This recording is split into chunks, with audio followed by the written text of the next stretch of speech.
बिस्मिल्लाहिर्रहमानिर्रहीम। मेरा नाम हमज़ा लियाकत है, जैसा कि आप सब जानते हैं। और आज हम वीसीपी डीसीवी 6.0 का 8th लेक्चर करेंगे। और सबसे पहले बढ़ते हैं कि हमने जो लास्ट लेक्चर है उसमें हमने क्या चीज़ कवर की है, और फिर देखते हैं कि आज के लेक्चर में हम क्या चीज़ को कवर करेंगे। अच्छा, लास्ट लेक्चर में हमने जो वी सेंटर हमारा सर्वर है उसकी कुछ सेटिंग्स में देखी, जिसमें हमने इसको GUI बेस्ड भी लॉगिन करके देखा और वेब बेस्ड भी इसको लॉगिन करके देखा। फिर हमने रोल्स एंड जो परमिशन है इसकी वो देखी, डिफरेंट किस्म की roles and permission, active directory को ऑथेंटिकेट करवा के डिफरेंट यूजर्स को परमिशंस वगैरह कैसे देते हैं, कैसे असाइन करते हैं। फिर मैंने आपको अलार्म्स का बताया और एक दो अलार्म्स आपको कॉन्फ़िगर करके दिखाए कि अलार्म्स क्या होते हैं और वी सेंटर में ये किस तरह काम करते हैं, और अगर आप मैन्युअली किसी अलार्म को ऐड करना चाहते हैं तो आप वो कैसे कर सकते हैं। और फिर हमने लास्ट में एक वर्चुअल मशीन का जो टेम्पलेट है वो देखा कि how to create a template, और टेम्पलेट हम कैसे बनाते हैं, टेम्पलेट से मशीन कैसे डिप्लॉय करते हैं, आंसर फाइल्स कैसे सेव करते हैं हम, और डोमेन ज्वाइन जब करवाते हैं मशीन को आफ्टर द टेम्पलेट डिप्लॉयमेंट तो वो कैसे की जाती है। ठीक है, तो अब बढ़ते हैं आज के लेक्चर की तरफ कि आज के लेक्चर में हम क्या करेंगे। सबसे पहले हम जो VMware की परफॉर्मेंस है उसको उसको करेंगे, परफॉर्मेंस को हम कैसे मॉनिटर कर सकते हैं। ठीक है, परफॉर्मेंस में हम जो परफॉर्मेंस ग्राफ्स हैं इसके वो आपको मैं दिखाऊंगा, परफॉर्मेंस ग्राफ्स को आप कहाँ से देख सकते हैं। फिर रिसोर्स पूल के बारे में आपको बताऊंगा कि रिसोर्स पूल्स क्या होते हैं और ये किस तरह काम करते हैं। और फिर हम चलेंगे वी मोशन के ऊपर, और वी मोशन में हम स्टोरेज वी मोशन करेंगे और सिंपल वी मोशन अपना VM वी मोशन भी करके देखेंगे। अच्छा, सबसे पहले मैं बात करूं इधर रिसोर्स जो ग्राफ है वो तो आपको मैं इंटरफेस उसका दिखाऊंगा प्रैक्टिकली कि वो कैसा होता है। तो मेन चीज़ अभी हमारा फर्स्ट जो मेन है वो है रिसोर्स पूल। अच्छा, रिसोर्स पूल क्या होते हैं? रिसोर्स पूल्स आपको अलाउ करते हैं किसी भी EXI के ऊपर डेलीगेशन कंट्रोल। ठीक है, अगर आप फॉर एग्जांपल अगर मैं यहाँ एक इमेज लोड करूँ, अब देखें ये मेरा फॉर एग्जांपल EXI होस्ट है और इसकी जो एक्चुअल रैम है वो 3 GB है और 6 गीगा का इसका जो प्रोसेसर है। ठीक है, अब मैंने क्या किया है, फॉर एग्जांपल अगर अभी मैं ये रिसोर्स पूल यहाँ दो नहीं बनाता और मैं यहाँ 1 2 3 4 5 मशीन्स बना देता हूँ। ठीक है, तो मैं क्या करूंगा, क्या मैं इन पांचों मशीनों को 1 1 GB दूंगा तब भी मेरी ये रैम कंप्लीट नहीं होती? तो क्या होगा कि मेरा ये सिस्टम, मेरी मैनेजमेंट सही नहीं हो सकेगी कि कौन सी मशीन कितनी ले रही है या कौन सा डिपार्टमेंट इस वक्त कितनी रैम वगैरह यूज़ कर रहा है। रिसोर्स पूल क्या करता है कि जब आप रिसोर्स पूल बनाते हैं तो आप उसमें असाइन कर देते हैं। फॉर एग्जाम्पल मैंने एक PR मार्केटिंग का रिसोर्स पूल बनाया है। ठीक है, मार्केटिंग का मैंने एक रिसोर्स पूल बना के, ठीक है, मैंने उस रिसोर्स पूल को कह दिया कि इस रिसोर्स पूल पे 2 GHz प्रोसेसर है, इसको अलाउ किया मैंने, और 1 GB इसको मैंने रैम असाइन कर दी है। अब 1 GB जब इसको असाइन हो चुकी है तो ये इस रिसोर्स के लिए डेडिकेट हो चुकी है। इस 1 GB को ये कभी यूज नहीं कर सकता, या कोई और मशीन यहाँ यूज नहीं कर सकती।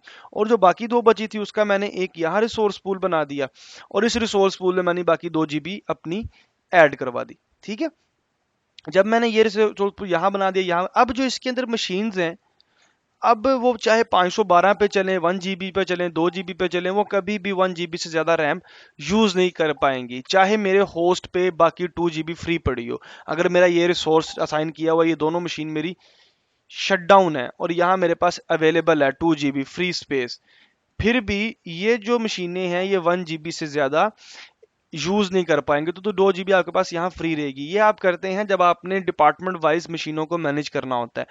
अपनी जो आपकी वर्चुअल रैम है उसको आपने डिवाइड करना होता है डिपार्टमेंट वाइज या यूजर वाइज। कि जाहिर बात है अब आप इस तरह तो नहीं कर सकते कि VMs बना दें और उसके अंदर रिसोर्स पूल ना हो तो जो मर्जी आए जिस मर्जी जैसे मर्जी VM क्रिएट करे और जितनी मर्जी उसके अंदर जो ट्रैफिक है वो यूज करे और आपकी बाकी जो इंपॉर्टेंट मशीन्स हैं वो आपकी डिस्टर्ब हो जाएं। तो आप क्या करते हैं, आप रिसोर्स पूल बना देते हैं, इंपॉर्टेंट के लिए अलग कर देते हैं।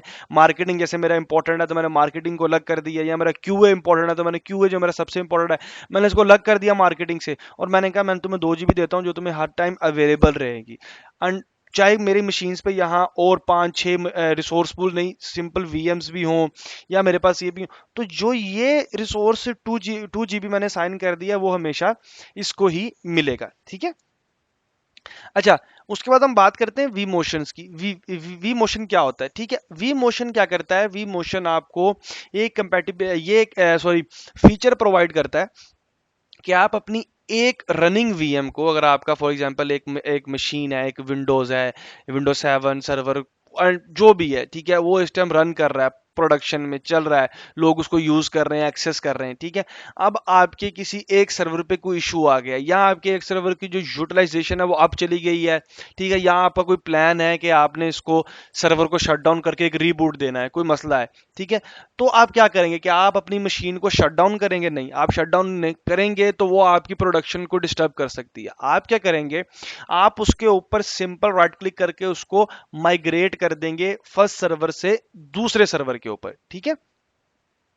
जब आप फर्स्ट सर्वर से दूसरे सर्वर के ऊपर इसको माइग्रेट करेंगे तो जो आपकी वीएम है वो रनिंग स्टेट में ही एक सर्वर से दूसरे सर्वर पर माइग्रेट हो जाएगी। और एक और चीज ध्यान में रखिएगा, ये जो वी मोशन फीचर, ये जो वी मोशन है, ये क्लस्टर लेवल का फीचर है, ठीक है। इसके लिए आपको क्लस्टरिंग करनी पड़ेगी, आपको एटलीस्ट आपके पास 2 EXI होस्ट होने चाहिए, ठीक है, जो आपको EXI होस्ट होने चाहिए जो ये काम प्रोवाइड कर सके, ताकि आप एक सर्वर से दूसरे सर्वर पे मूव कर सकें, ठीक है। दूसरा जो स्टोरेज वी मोशन है वो आपको क्या अलाउ करता है, इसमें तो वो सिंपल वीएम माउंट करवा रहा है शेयर्ड स्टोरेज से। स्टोरेज क्या करेगा, स्टोरेज आपकी जो जो वीएम डीकेस फाइल है उनको भी रनिंग स्टेट में एक स्टोरेज से एक हार्ड ड्राइव से दूसरी हार्ड ड्राइव पर मूव कर देगा, और आपकी जो मशीन है वो रनिंग स्टेट में ही रहेगी, ठीक है। जैसे मैं आपको वी मोशन की फॉर एग्जांपल देता हूं आपको, जैसे ये आपका शेयर्ड स्टोरेज है, ठीक है, ये आपका शेयर्ड स्टोरेज है, ये एनएफएस है, और अभी हम एनएफएस को करेंगे भी, एनएफएस एक शेयर्ड स्टोरेज बनाएंगे, उसको हम माउंट करवाएंगे, ठीक है। ये आपका एनएफएस है।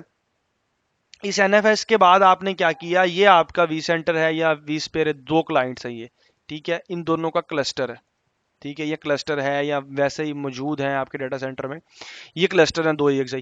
आपने अब आपकी एक ये वीएम है जो इस सर्वर पे रन कर रही है, अब आपने इसको शट डाउन करना है, ठीक है, या आपने इसको डाउन करना है, या आपको इसका रिसोर्स चाहिए, फ्री करने रिसोर्स, ये बहुत ज्यादा यूटिलाइजेशन कर रही है वीएम और इस पे इतनी स्पेस फ्री पड़ी हुई है।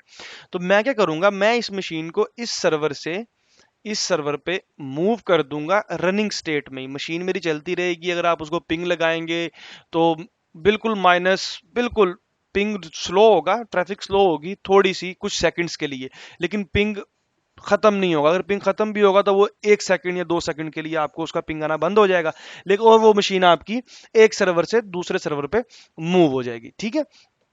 ये तो हो गया आपका जब आपने जो सिंपल वीएम है उसको मूव करना है, और इसका जो डाटा स्टोर है वो वहीं रहेगा, ठीक है। लेकिन अगर आप स्टोरेज करते हैं तो जैसे ये आपकी EXI है, ये आपका फॉर एग्जांपल ये है वीएम्स हैं एक की, और आपने एक और वीएम डी के अपने सर्वर में ऐड, सॉरी, हार्ड ड्राइव अपने सर्वर में ऐड की है। अब आप चाहते हैं कि आप कुछ यहाँ से मशीनें हैं, जो ये मशीन है इसकी वीएम डी के फाइल इससे इस स्टोरेज से इस स्टोरेज पे मूव करनी है। तो जब आप ये काम करना चाहेंगे तब आप स्टोरेज वी मोशन करेंगे, ठीक है गाइस। तो स्टोरेज वी मोशन में और सिंपल वी मोशन में ये डिफरेंस है। सो आज की लैब में हम सबसे पहले एनएफएस कॉन्फ़िगर करेंगे, ठीक है। एनएफएस कॉन्फ़िगर करने के बाद हम वी मोशंस के फीचर देखेंगे और वी मोशन को हम करके देखेंगे। तो चलते हैं अपनी लैब की तरफ और देखते हैं कि लैब में हम आज एनएफएस को कैसे इंस्टॉल करेंगे और फिर हम उसको यूज कैसे करें। ओके गाइस, लैब में हम आ चुके हैं। तो सबसे पहले ये मेरा जो domain controller plus file server, जैसा कि आप देख सकते हैं इसके ऊपर मैंने लिखा भी हुआ है। और तो मैं क्या करूंगा, अब इस फाइल सर्वर पे अपने एक एनएफएस का फोल्डर शेयर करूंगा। तो उसके लिए सबसे पहले मुझे क्या करना होगा, अगर मैं अपने रोल्स में जाऊंगा तो मुझे यहाँ एनएफएस का जो फीचर है या रोल है वो इंस्टॉल करना पड़ेगा। बाय डिफॉल्ट जब आप विंडो इंस्टॉल करते हैं तो फाइल एंड प्रिंटर शेयरिंग का जो रोल होता है वो इंस्टॉल हो जाता है ताकि शेयरिंग आपकी इनेबल रहे। बस मुझे उसको एक्सपैंड करके उसमें से एक एनएफएस सर्वर का फीचर इंस्टॉल करना है, ठीक है। फिर उसके बाद हम नेक्स्ट आगे कुछ फीचर इंस्टॉल करेंगे और फिर इसकी नेक्स्ट कॉन्फ़िगरेशन करेंगे। अच्छा, आप भी मेरे ख्याल में आपने भी कर लिया होगा, एक डीसी और फाइल सर्वर अपना रेडी कर लिया होगा। सो अगर आप साथ साथ करेंगे तो आपके लिए ये इजी होगा। सबसे पहले हम रोल्स एंड फीचर में क्लिक करते हैं, इसको नेक्स्ट करेंगे, रोल बेस्ड पे नेक्स्ट करेंगे, नेक्स्ट। अच्छा, यहाँ मेरे पास फाइल एंड स्टोरेज सर्विसेज में मैं आऊँगा, ठीक है, और यहाँ मैं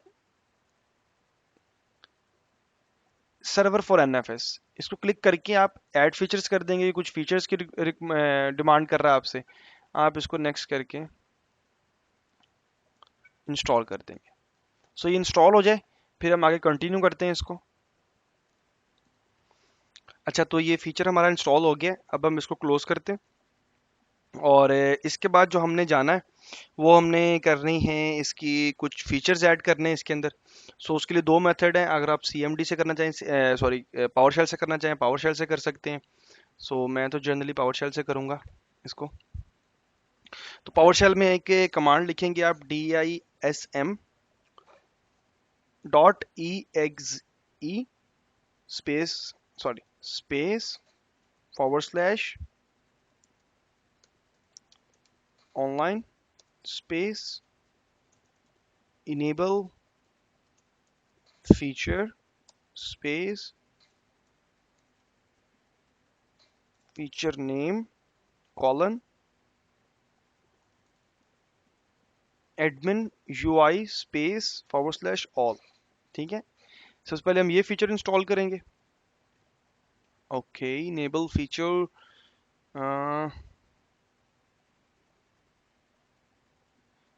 ओके TURE ओके। तो पहले ये फर्स्ट फीचर करेगा और हर फीचर इंस्टॉल करने के बाद ये आपसे रीस्टार्ट का कहेगा, तो आपने रीस्टार्ट नहीं करना इसको। ठीक है, हम लास्ट वन पे इसको रीस्टार्ट कर रहे होंगे। अब इसी तरह मैं एक दूसरा फीचर इंस्टॉल करूंगा और मैं इसको नेम दे दूंगा NIS का।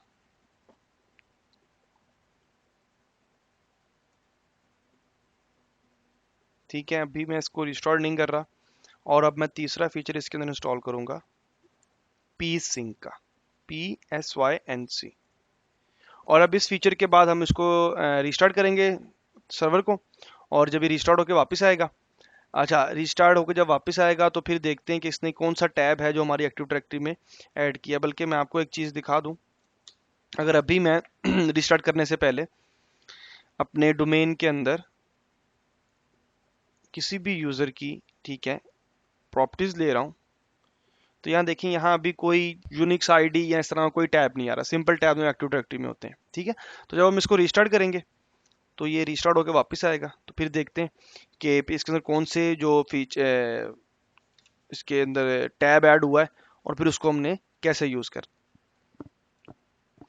ओके गाइज, अच्छा ये सिस्टम रिस्टार्ट हो गया फीचर्स इंस्टॉल होने के बाद। अब हमने जो थर्ड हमारी है काम वो हमने करना है। सबसे पहले हम जाएंगे इसके डोमेन में। अच्छा, डोमेन में अगर आप किसी भी अब यूज़र की प्रॉपर्टीज़ लेंगे तो आपको एक यूनिक्स एट्रीब्यूट का एक टैब नज़र आ जाएगा। ठीक है, ये एक नया टैब ऐड हुआ फीचर्स ऐड करने के बाद। ठीक है, तो सबसे पहले मैं एक ग्रुप बनाऊंगा, तो मैं एक न्यू ग्रुप बनाऊंगा। ग्रुप का आप नाम दे दें कोई भी, फॉर NFS या जो भी आप नाम देना चाहें, और इसको ओके कर दें। अच्छा, इसकी प्रॉपर्टीज़ में ग्रुप के अंदर आके आपने यूनिक्स एट्रीब्यूट में अपनी जो डोमेन है वो सिलेक्ट करनी है। मेरी जो लैब है इसलिए मेरे पास लैब आ रहा है, और ये लैब सेलेक्ट करके इसको आपने ज़ीरो कर देना। ओके, ज़ीरो करके आप इसको अप्लाई करेंगे। अप्लाई करने के बाद आप इसको ओके कर देंगे। ठीक है, और अगर मैं यूज़र पे जाऊं और यूज़र जो फॉर एग्जांपल अगर मैं एडमिनिस्ट्रेटर को ऐड करता हूं, तो एडमिनिस्ट्रेटर के साथ भी मैं सेम बिहेवियर करूंगा, और प्राइमरी ग्रुप इसका फॉर NFS हो जाएगा। ठीक है, ठीक है, और इसके बाद हम चलेंगे, इसके बाद हम करेंगे इसकी NFS की प्रॉपर्टीज़ लेंगे, और इसके अंदर मेंबर्स हैं, मेंबर्स में हम एडमिनिस्ट्रेटर को ऐड कर देंगे। ठीक है, अच्छा ये काम करने के बाद अब हम क्या करेंगे, हम स्टार्ट करेंगे, और अगर मैं इसमें जाऊं तो यहाँ आपके पास एक नया फीचर आ रहा होगा NFS का, services for network file system. इसके ऊपर अगर आप राइट क्लिक करके इसकी प्रॉपर्टीज में लेंगे और एक्टिव डायरेक्टरी डोमेन नेम है, तो मेरे सिस्टम का नाम फॉर एग्जांपल होस्ट नेम क्या है, DC। ठीक है, तो मैं अगर dc.lab.local कर दूंगा, ये फुली क्वालिफाइड मेरा डोमेन नेम हो जाएगा। ठीक है, मैं इसको अप्लाई करूंगा, इसको ओके कर दूंगा, और इसको मैं सर्विसेज चेक कर लूंगा। ये मेरा जो सर्वर मैंने अभी क्रिएट किया है NFS के लिए वो है, और सर्विसेज की स्टार्ट है। ठीक है, स्टार्ट के बाद अब हम जाएंगे एक फ़ोल्डर शेयर करेंगे। फ़ोल्डर शेयर करने के लिए मैं यहाँ एक नया फ़ोल्डर बनाता हूँ और इसका मैं नाम देता हूँ NFS का, ठीक है। और इसके बाद जब मैं इसकी प्रॉपर्टीज़ में आऊँगा तो शेयरिंग के साथ साथ आपके पास NFS शेयरिंग का टैब भी आ जाएगा। NFS शेयरिंग पे आपने क्लिक करके मैनेज करके शेयर दिस फोल्डर कर देना है, ठीक है। ये इसको आप सेम रहने दें, अलाउ एनोनिमस एक्सेस -2 परमिशंस पे आप जाएंगे तो ऑल मशीन्स को रीड एंड राइट असाइन कर दें, ठीक है। असाइन करके आप अप्लाई करेंगे, ओके करेंगे। अब आपने एक NFS का शेयर कर दिया। अभी आप देखिएगा कि इसका आइकन चेंज हो गया है, ठीक है। अब आपने NFS का जो शेयर है वो क्रिएट कर दिया। अब NFS के शेयर के बाद अब हम चलेंगे अपने EXI पे। तो अब हम इससे कनेक्ट करेंगे 131 से, अपने जो वी सेंटर है उससे, और मैं यहाँ अपने क्रेडेंशियल दूंगा।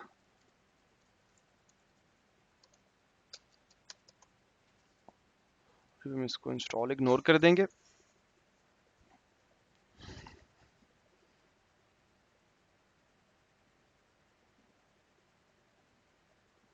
अच्छा, इसके बाद अब हमने सबसे पहली चीज़ क्या करनी है सबसे पहली चीज़ हमने ये करनी है कि फॉर एग्जांपल वो जो शेयर फोल्डर वो मेरे डीसी पे शेयर है।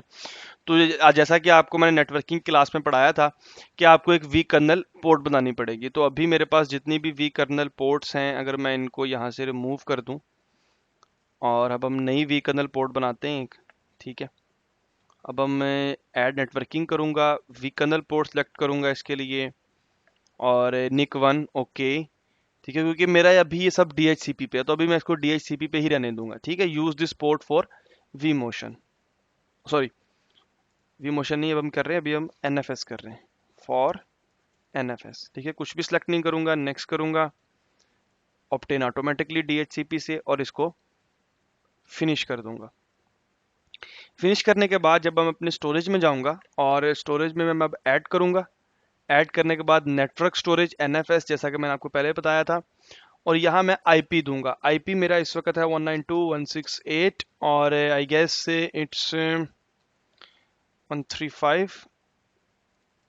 ये आपका फाइल सर्वर है। इसका पहले आप IP देखें, इसका IP क्या है 195.135, ओके 195.135, और जो फोल्डर उसके अंदर है वो है NFS।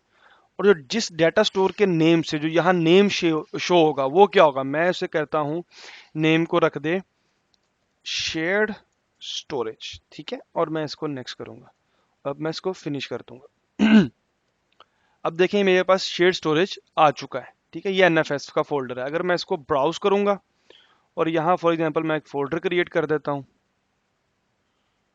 VMs का, ठीक है। अब ये फोल्डर अगर आप अपने DC में जाके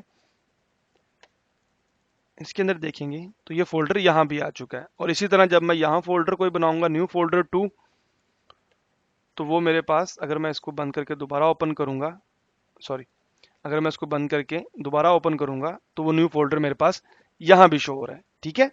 तो ये तो हो गया हमारा शेयर्ड डाटा स्टोरेज, हमने इसको माउंट कर लिया। अब हमने सबसे पहला काम क्या करना है, हमने या तो अपनी कोई मशीन इस शेयर्ड डाटा स्टोर में मूव करनी है, ठीक है, इस शेयर डाटा स्टोर में मूव करनी है, और या तो हमने कोई मशीन अपनी इस शेयर डाटा स्टोर में क्रिएट करनी है। तो सबसे पहले मैं क्या करता हूँ, सबसे पहले मैं इस मशीन को ऑन कर देता हूँ। तो अभी हम करेंगे अपना वी मोशन के लिए। तो वी मोशन के लिए जो सबसे पहली चीज़ आपको चाहिए वो आपका चाहिए नेटवर्किंग। जैसा कि मैं पहले भी बता चुका हूँ आपको कि जो नेटवर्किंग वी कर्नल पोर्ट होती है, ये पोर्ट यूज़ करता है वी मोशन। जैसे ये पढ़ भी सकते हैं कि वी मोशन आईएसके NFS के लिए वी कर्नल पोर्ट यूज़ करेगा। तो अभी हम इसको निक 2 असाइन करते हैं, ठीक है फिलहाल, और इसको नेक्स्ट करते हैं। और यहाँ मैं अपनी कोई एक स्विच बनाने जा रहा हूँ। तो यहाँ मैं अपना एक सिंपल नेम दे देता हूँ फॉर VMOTIN मोशन, ठीक है। और ये मैं साइन कर दूंगा use this port group for vMotion. आप अगर इसको चेक कर देंगे, नेक्स्ट कर देंगे, यहाँ आप स्टैटिक IP दे सकते हैं। मतलब मैं अगर 5.5.5 दे दूं और 255.0.0 दे दूं, ये IP आपका सिर्फ EXI के आपस में जब मशीन मूव कर रहा होगा तो इस IP से वो मूव करेगा, ठीक है। तो अभी आप इसको नेक्स्ट कर दें और इसको फिनिश कर दें। इस IP की कनेक्टिविटी कहीं से नहीं होगी, ठीक है। ये सिंपल वी मोशन के लिए, ट्रैफिक के लिए यूज होगा। तो अभी जैसा कि मैंने इसको दे दिया है वी मोशन का, तो अब हमारा जो नेक्स्ट काम है वो ये है कि ये जो हमने शेयर डाटा स्टोर बनाया है, ठीक है, इसके ऊपर हमने एक मशीन को मूव करना है। तो मूव करने के लिए मुझे क्या करना है, सबसे पहले तो मुझे मूव करने के लिए या तो मैं इसके अंदर मशीन बनाऊं, ठीक है, पहला ऑप्शन मेरे पास ये है कि मैं इसमें मशीन क्रिएट करूं। नहीं तो दूसरा मेरे पास ऑप्शन जो है, अगर मैं इस मशीन को ऑन कर देता हूं, ठीक है, और अगर मैं इस पर राइट क्लिक करता हूं, ठीक है, तो मेरे पास ऑप्शन है माइग्रेट का, ठीक है। अगर मैं इस पर माइग्रेट पे क्लिक करता हूं, तो मैं अभी होस्ट तो नहीं चेंज कर रहा इसका, मैं इसका डाटा स्टोर चेंज कर रहा हूँ, ठीक है। डाटा स्टोर मैं चाहता हूँ कि मेरी ये जो वीएम लोकल रूट डाटा पे पड़ी हुई है, ये यहाँ से होके शेयर डाटा स्टोर पे कॉपी हो जाए। अगर मैं आपको दिखा दूं तो अगर इस वक्त मेरे पास, सॉरी, अगर मैं इसको बंद कर दूं और मैं अगर आपको ये दिखा दूं, तो टेस्ट वाली जो मेरी मशीन है वो डाटा स्टोर 1 में पड़ी हुई है, ठीक है। टेस्ट मशीन मेरी डाटा स्टोर 1 में पड़ी हुई है, और जो मेरा शेयर स्टोरेज है वो ये है शेयर स्टोरेज, इसके ऊपर अभी कुछ भी नहीं है, ठीक है। तो मैंने क्या करना है, मैंने इस मशीन को इस डाटा स्टोर पे मूव करना है। तो मैं अगर इस पे क्लिक करूंगा, ठीक है, और अब ये मशीन मेरी इस टाइम रन है, मशीन चल रही है, ठीक है। मैं इस पे क्लिक करूंगा, माइग्रेट पे क्लिक करूंगा, ठीक है। अगर मैं चेंज डाटा स्टोर पे यहाँ से क्लिक करता हूँ, नेक्स्ट करता हूँ, अब यहाँ से मैं शेयर डाटा स्टोर सिलेक्ट कर लूंगा, ठीक है। और इस ऑप्शन को आप सेम फॉर्मेट एज सोर्स, मतलब सोर्स में अगर इसकी वीएमडी के थिन प्रोविजन थी, तो जहां मूव होने जा रहा है वहां भी ये थिन प्रोविजन ही रहे। अगर आप चेंज करना चाहते हैं तो आप इसको यहाँ से चेंज भी कर सकते हैं, ठीक है। तो एडवांस में जैसा कि आपको मैंने पहले बताया था कि ये दो कॉन्फ़िगरेशन फाइल अगर आप इसकी किसी और जगह रखना चाहते हैं और ये फाइल किसी और जगह रखना चाहते हैं वीएमडी के, तो आप वो चीज़ भी कर सकते हैं। तो बेसिक में जाके मैं इसको नेक्स्ट कर दूंगा और मैं इसको फिनिश कर दूंगा। अब जैसा कि आप देख सकते हैं नीचे प्रोग्रेस में अब ये मूव होना शुरू हो गया है, तो ये थोड़ा टाइम लेगा, तो ये मूव हो जाएगा आपके उस डाटा स्टोर के अंदर। ओके गाइस, तो ये मशीन मेरी मूव हो चुकी है मेरे शेयर डाटा स्टोर के ऊपर। तो देखते हैं सबसे पहले इस मशीन को, अगर मैं अपने यहाँ से होस्ट की शेयर डाटा स्टोर में जाऊँ, तो यहाँ आप देख सकते हैं कि ये मशीन इस वक्त इस डाटा स्टोर में यहाँ होस्टेड है, ठीक है। ये हमने जिस तरह इसको वी मोशन के ज़रिए किया था, और अगर मैं अपना लोकल डाटा स्टोर खोलूँ तो यहाँ से ये मशीन जा चुकी है। अगर आप डाटा स्टोर शेयर करना चाहें तो आप इस तरह अपनी मशीन का डाटा स्टोर चेंज कर सकते हैं। अच्छा, इसके बाद एक और चीज़ हमने देखनी थी, वी मोशन करना था हमने होस्ट का। तो अभी नेक्स्ट लेक्चर में जब हम क्लस्टरिंग करेंगे तो यहाँ हम एक और होस्ट ऐड करेंगे। तो जब वो क्लस्टर बन जाएगा तो उस वक्त जो वी मोशन फीचर है वो हम यूज़ कर सकेंगे। तो नेक्स्ट लेक्चर में हम वी मोशन का दूसरा फीचर करेंगे। तो अभी एक और चीज़ हमारी पेंडिंग है, वो है रिसोर्स पूल्स। अब हम इसके रिसोर्स पूल्स को देखते हैं कि रिसोर्स पूल इसमें कैसे बनते हैं। अगर मैं अपने इस होस्ट पे राइट क्लिक करूँ और न्यू रिसोर्स पूल पे क्लिक करूँगा, तो यहाँ सबसे पहले वो मुझसे नेम पूछेगा। तो मैं अगर किसी भी डिपार्टमेंट का नाम दे दूँ या अपने के लिए, तो मैं अगर कह दूँ फॉर HR, ठीक है। अगर मैं फॉर HR को दे दूं तो ये मुझसे पूछेगा शेयर रिसोर्सेज का। तो मैं ऐसे कहूँगा नॉर्मल रहे या हाई रहे, या आप अपनी मर्जी से इसको सिलेक्ट कर सकते हैं। और रिजर्वेशन कि कितना जो CPU का हिस्सा है वो रिजर्व करे ये रिसोर्स अपने लिए, जो इसके पास हमेशा अवेलेबल रहे। अगर मैं इसे कंप्लीट फुल कर दूंगा तो ये जितना भी है उसका फुल ले आएगा। तो अभी इसको मैं नॉर्मल रखता हूँ कि इतना आपको आपके पास हमेशा अवेलेबल रहना चाहिए, जो आप रिजर्व कर लोगे अपने पास, ठीक है। और एक्सपेंडेबल रिजर्वेशन कि अगर मैं अपनी जो रिजर्वेशन है उसको एक्सपैंड करना चाहता हूँ कि यहाँ से लेके 1000 से लेके 3000 तक आप अपने पास रिजर्व रख सकते हो, तो ये मैं उस चीज़ को क्लिक कर सकता हूँ, ठीक है। अगर अनलिमिटेड करेंगे तो ये फिर रिजर्व इसको अनलिमिटेड कर देगा। अगर आप लिमिटेड करना चाहते हैं तो आप यहाँ से इसको सिलेक्ट कर सकते हैं, ठीक है। इसको भी अनलिमिटेड रहने देते हैं। इसी तरह ये आपसे मेमोरी का पूछेगा, memory usages, memory reserve, high, custom. तो अगर मैं इसको नॉर्मल रहने दूं, ये मुझसे MB पूछ रहा है, तो मैं अगर इसके लिए 6 MB रिजर्व कर दूं, और ठीक है इसको अनलिमिटेड रहने देता हूँ, 6 MB मैं इसको रिजर्व कर दूं, और इसी तरह आप इसको अनलिमिटेड को कर सकते हैं। इसको मैं ओके करूँगा।